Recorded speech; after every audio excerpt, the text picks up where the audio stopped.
A very good morning, class. Again, we are assembled here after 1 month holiday, and before 1 month, I have told you about the health and fitness card, जिसमें आपने देखा था कि आपको मैंने step by steps कई points दिए थे।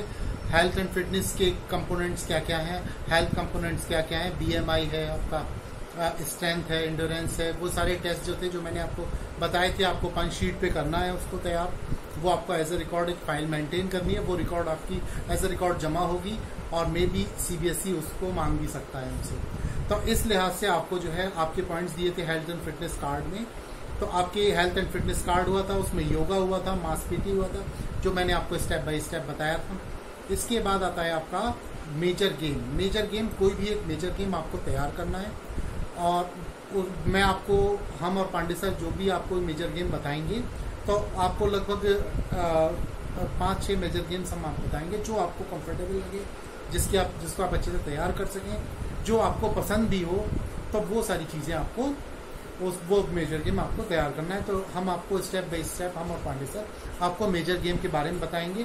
तो आज का जो मेजर गेम है आपका, जो मैं आपको बताने जा रहा हूँ, इससे पहले शायद फुटबॉल आपको पांडे सर ने बता दिया है, तो मैं जो आपको बताने जा रहा हूँ वो है हॉकी। हॉकी हमारा नेशनल गेम है। तो मेजर गेम तैयार कैसे करना है, किस तरीके से करना है, कैसे लिखना है आपको पंच शीट पर, वो मैं आपको स्टेप बाय स्टेप बताऊंगा। तो पहले स्टार्ट करते हैं हम। मेजर गेम में आपको कौन कौन से पॉइंट्स जो है वो मेंशन करने हैं। आपसे 2.5 से 3 पेज में आपका मेजर गेम कंप्लीट हो जाएगा। तो पहले मैं आपको बता देता हूँ कौन कौन से हेडिंग्स आपके होंगे, वो मैं आपको पिक्स के थ्रू भी भेजूंगा, और मैं आपको डिक्टेट भी कर रहा हूँ कैसे आपको तैयार करना है। Let's start. तो सबसे पहले मेजर गेम में आता है आपका हिस्ट्री ऑफ दिस गेम। आपके ये जो मेजर गेम आप तैयार करोगे उसकी हिस्ट्री क्या है, कहाँ से शुरू हुआ, किस तरीके से शुरू हुआ, और जो है इसकी शुरुआत का जो कंट्री था वो कौन सा कंट्री था, और किस तरीके से शुरू हुआ। ये पहला पॉइंट होगा। दूसरा पॉइंट आता है आपका इम्पोर्टेंस ऑफ दिस गेम। इस गेम की इम्पोर्टेंस क्या है इंडिया में और बाहर भी, फॉरेन में इसकी क्या इम्पोर्टेंस है, यानी नेशनल और इंटरनेशनल लेवल पर इसकी इम्पोर्टेंस क्या है, ये आपको लिखना है इसमें। तीसरा पॉइंट आता है आपका फेमस प्लेयर। इसके फेमस प्लेयर कौन कौन हैं, इंडियन और इंटरनेशनल प्लेयर्स जो हैं, फेमस प्लेयर कौन कौन से हैं, तो इसकी जो है डिमांड क्या है, इसके फेमस प्लेयर कौन कौन से हैं, इसके बारे में आपको मेंशन करना होगा। इसके बाद आता है 4th पॉइंट इसका, स्किल ऑफ दिस गेम। इस गेम की स्किल्स क्या क्या होती हैं। सपोज फुटबॉल में किकिंग होती है, ड्रिबलिंग होती है, ठीक है, शूटिंग होती है, पासिंग होती है। इसी तरीके से हॉकी गेम भी अगर मैं आपको बताऊंगा तो इसकी कौन कौन सी स्किल्स होती है वो मैं आपको स्टेप बाय स्टेप बताऊंगा, ठीक है। इसके बाद आता है number of players in a team. इस टीम में, एक टीम में कितने प्लेयर्स होते हैं। तो एक टीम, इसमें थोड़ा कंफ्यूजन हो जाता है, हम लोग लिख देते हैं नंबर ऑफ प्लेयर्स में। तो नंबर ऑफ प्लेयर्स में टीम कितने की बनती है, सबसे पहली चीज number of player in a team, और प्लेइंग कितने करते हैं। तो सपोज दैट हॉकी हो या फुटबॉल हो, इसमें 18 प्लेयर्स की टीम बनती है, 16 to 18 प्लेयर्स की, लेकिन इसमें प्लेइंग करने वाले कितने होते हैं, 11 प्लेयर्स। ऐसे ही क्रिकेट में 12 प्लेयर्स के नाम देने होते हैं, और जो प्लेइंग करने वाले होते हैं वो होते हैं 11, ठीक है। तो इस चीज का खास तौर से ध्यान रखें। और इसके बाद आता है आपका जो है नंबर ऑफ ऑफिशियल्स।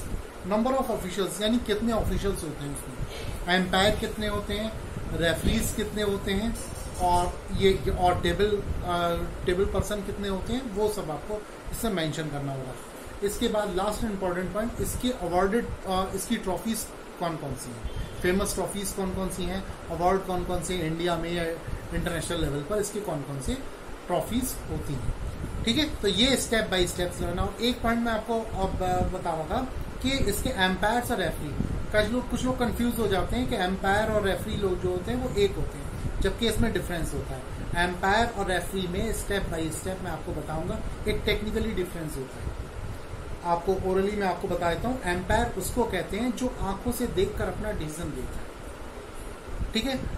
जैसे क्रिकेट में एम्पायर होते हैं, व्हाइट बॉल, नो बॉल, वो देखकर डिसीजन देता है। फुटबॉल में जो विस्लिंग करते हैं वो एम्पायर होते हैं, उनको हम रेफरी कह देते हैं, लेकिन वो एम्पायर कहलाते हैं क्योंकि वो खुद ही फाउल देखकर अपना डिसीजन देते हैं, वो एम्पायर होते हैं। इसके बाद आता है अगला स्टेप रेफरी वो होता है जो एम्पायर के डिसीजन पर अपना फाइनल डिसीजन है। किसी भी डिसीजन पे डिस्प्यूट हो जाता है, मैच में कोई प्रॉब्लम हो जाती है, तो वो मैटर रेफरी के पास जाता है, फिर रेफरी उस पर डिसीजन देता है। या सपोज दैट किसी ने प्रोटेस्ट कर दिया किसी चीज पे, तो वो मैटर रेफरी के पास जाता है। तो रेफरी एम्पायर से सीनियर होता है और रेफरी हर मैच में एक होता है। क्रिकेट में भी आपने देखा होगा, मैच रेफरी भी उसके जो है डिसाइड हो गए, पहले मैच रेफरी नहीं होती, लेकिन अब क्रिकेट में भी मैच रेफरी होते हैं। ठीक है, तो ये जो है एम्पायर रेफरी का डिफरेंस है। और मैंने आपको ये पॉइंट्स जो बताए हैं, ये मैं आपको स्टेप बाय स्टेप बता दिए हैं। अब मैं आपको इसके पिक्स के थ्रू भी मैं आपको दूंगा। तो सबसे पहले मैं आपको ग्राउंड का मेजरमेंट बताता हूँ, गोल पोस्ट का मेजरमेंट बताता हूँ, वो आपको अच्छे से तैयार करना है। उसका डायग्राम बनाना है, डायग्राम बनाना है पंच शीट पर, जो प्लेन पोर्शन होता है उस पर डायग्राम पेंसिल से बनाना है, बिल्कुल एग्जैक्ट, जो देखने में बहुत सुटेबल और अच्छा लगे, और उसको मेंशन करना है क्या क्या उसके मेजरमेंट्स हैं। ठीक है, तो let's start in next video on your ground measurement. Thank you.